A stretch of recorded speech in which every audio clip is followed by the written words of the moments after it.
आज की कहानी है दो बूढ़े लोगों की जिंदगी की। हीना वॉइस में आपका स्वागत है। पिछले कुछ 15-20 दिनों से ऐसा रोज हो रहा था। एक बूढ़ा और एक बूढ़ी दोनों पार्क में रोजाना बैठते बातें करते। इस तरह से उनका बातें करना लोगों को कुछ अच्छा नहीं लगता था। और एक दिन जब लोगों का सब्र का बांध टूटा तो शर्म नहीं आती आप दोनों को? कम से कम अपनी उम्र का तो लिहाज रखो। ये इज्जतदार लोगों की कॉलोनी है। यहाँ बच्चे बड़े सभी आते हैं पार्क में वॉक करने टहलने, लेकिन आए दिन आप दोनों यूं चिपक चिपक कर बैठे रहते हैं। शर्म आती है आप दोनों को देखकर? आपको तो आती नहीं शर्म, हमें ही आंखें नीचे करनी पड़ती हैं। वह वॉकिंग सूट पहने व्यक्ति गुस्से से बोला। तभी एक दूसरे ने उसका साथ देते हुए कहा, बिल्कुल सही कहा आपने भाई साहब। अब ये हरकतें बच्चे करें तो समझ आता है, वो ना समझ हैं, मगर ये दोनों तो बूढ़े हैं। मैं भी पिछले कुछ दिनों से बराबर देख रहा हूं इन्हें। शर्म नहीं आती आप दोनों को? यूं चिपक चिपक कर चलते हो, बेंच पर सट सट कर बैठते हैं।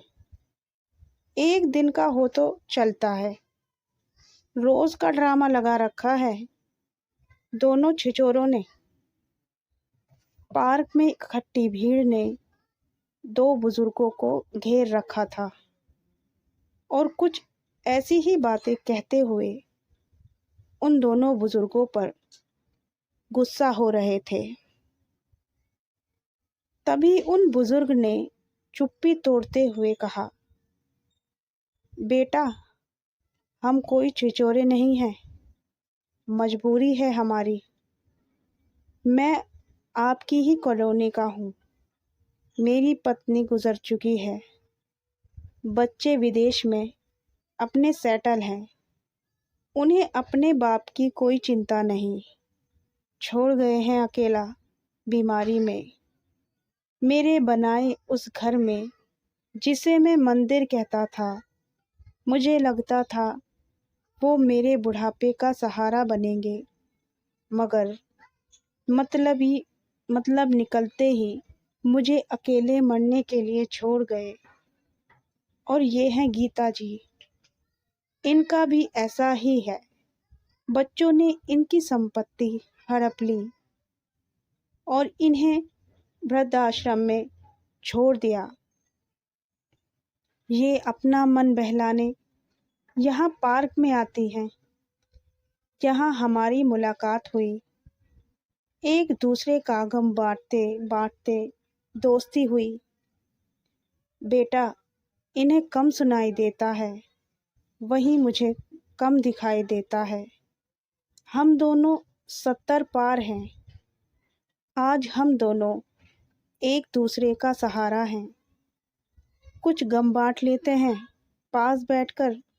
बेटा भी तुम लोग जवान हो, इस बात को नहीं समझोगे और इस जज्बात को भी नहीं समझोगे, लेकिन जिस दिन तुम हमारी उम्र में आओगे तब शायद तुम अच्छी तरह समझ पाओगे। इस उम्र में शारीरिक ज़रूरतें नहीं, बल्कि एक दूसरे से बातचीत कर कहने सुनने वाला साथी होना चाहिए। हम दोनों ने शादी करने का फैसला किया है। जल्द ही हमारी आश्रम में शादी होने वाली है। आप भी आना अपने बुजुर्गों को शुभकामनाएं देने। ये कहकर वह दोनों बुजुर्ग एक दूसरे का हाथ थामे चलने लगे। वहीं इकट्ठा हुई भीड़ शर्मिंदगी से छटने लगी थी। कहानी पसंद आई हो तो वीडियो को लाइक और चैनल को सब्सक्राइब ज़रूर करें।